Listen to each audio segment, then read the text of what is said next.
Hi, everyone. Mike Gauthier here, house manager at the National Arts Centre. I am thrilled to be welcoming Chef Charlotte Langley. Hi, Chef. Hi. How are you? I would like you to introduce yourself to our listeners if you so desire. Absolutely. My name is Charlotte Langley. I am the chef and co-founder of Scout Canning, a really cute tin fish company based out of Canada, and also known as sort of a Jill of all trades in the culinary world. So That's a way to sum it up. let's talk about this. Okay, Thank you, let's first talk of about all. it. Thank you, No, first thanks of for all. having me. Everyone here has been absolutely lovely so far. Oh, you have Ottawa history. I do. From what I understand. This is Where I did you cut my work? teeth. I've actually worked at a lot of places in Ottawa. Oh, really? But the one that I think had the most lasting impact on my culinary career was the Whalesbone, the baby Whalesbone, The one on small Elgin one. Street. The tiny one on Bank and Gladstone. Yes. The original Whalesbone. So, I mean, you're not in the restaurant business anymore, though. Not in the traditional restaurant business, no. Do you miss it? Or do you not miss it, actually? I miss working on the line. The line is like ballet. The line is like dancing. You know, I wanted to be a dancer when I was a young kid, but I have like minimal coordination, I guess. And I also didn't pursue it. I pursued culinary instead of dance. Right. But working on the line, when you have like a fine-tuned sort of system in place, it's like dancing with a bunch of partners. No one needs to speak. Everyone knows where they need to be. Like the slightest touch on the back of a shoulder, you move out of the way. Like it becomes this really graceful experience. And then when you're really good, like you feel it and everybody else feels it too. Then your food is excellent. The diners are watching the show. It's entertainment. Yeah. So I miss that, engagement with people, one-on-one. And also I loved being a manager. Well, how old were you when you were learning this stuff? I had my first executive chef job when I was 21, which is ridiculous. When I became the executive chef of the Whalesbone, I was 23. So still pretty fresh. Yeah. And I graduated culinary school when I was 20. So No fooling around. I wasn't fooling around. I was tasked. I had a mission. So obviously there's Scout Canning. Yeah, that's where I am today. Where else are your passions taking you? Ocean stewardship, ocean and waterway stewardship. I work with this great organization, and this is not like an ad or that is in our commercial, like I'm post-sponsored by.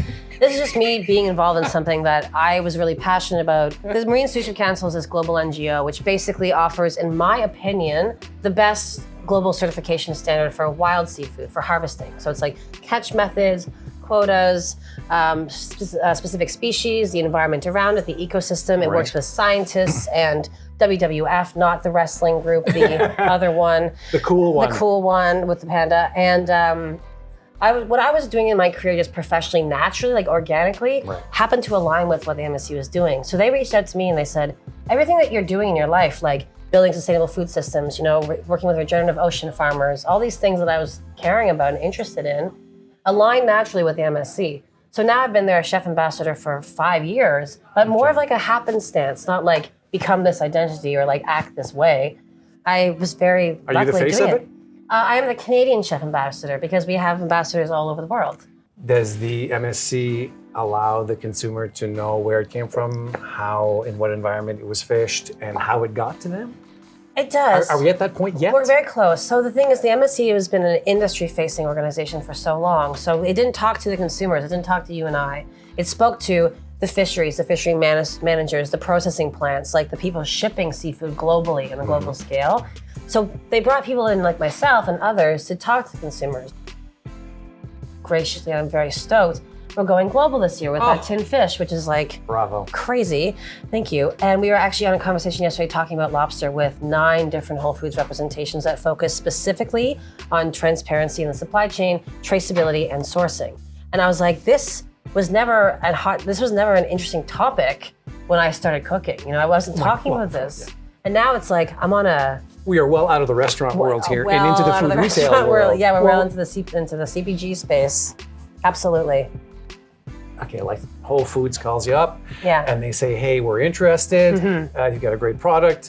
But now, you have to supply it. How do you scale up? And when I was thinking about Scout and sourcing, I'm like, well, you often call your friends first before you call strangers or make cold calls or whatever. And I was like, okay, there's a plant in PEI that I grew up knowing. So I'm like, hey, can we work together and create some new products? They weren't open. but maybe our friends over at Acadian Supreme would help you out. It's an amazing small processing plant in Wellington, PEI, or Abrams Village. Yeah. And I brought some prototypes, and they were like, "You're crazy. This is crazy." I was going to ask that Everyone tells me question. that all the time. They're like, "You're crazy." Well, I'm I'm like, why canning? yeah, okay. Why canning? There's like so many things Oh, you can. there's so many solutions. There's so many great answers. You Okay, ready? I'm totally ready. It's nutritious. Highly nutrient dense. It contains all the nutrients in the can. It keeps it there. It's delicious. You can add it to anything. It's versatile. You can add it to a soup, chowder, pasta, salad. It is highly shelf stable. It can True. last in your cupboard. Technically, it's 5 years. It's like that's the kind of that is the limit. But worst case, you'll figure it out. And because it's done in a commercial plant, not in your house. And it That's has good. the most recyclable packaging. Aluminum is mined in Canada. It can be recycled up to 10 times into itself. And we actually have systems in nice. place in Canada to recycle tin and aluminum. It actually does go through the process of being recycled. Right. And it can travel long distances. It doesn't need to be refrigerated. It's great for supply chain management, storage. Like you've avoided my question long enough. I How are you think going to that's scale it. up? How are you going to scale up? I want to scale up by opening up micro canneries and working with other canneries and rehabilitating that Gotcha. industry in North America and Atlantic Canada.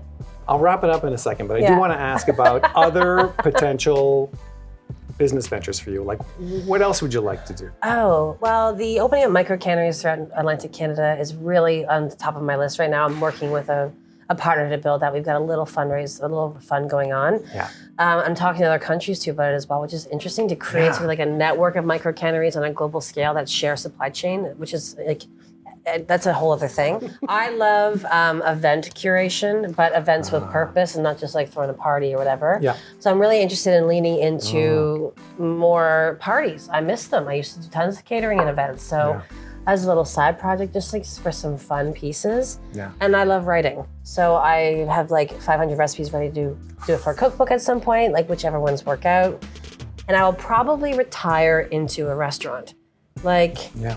I'm in my 70s. I want to open up like a breakfast spot in the middle of nowhere and make you the best breakfast you've ever had, like something like that. But that's down the road. Oh, man. I don't want to stop. Well, I'm just really grateful to be here. Oh, my God. Thanks for we having are me. so thankful that you were here. It's great. Like, it's amazing.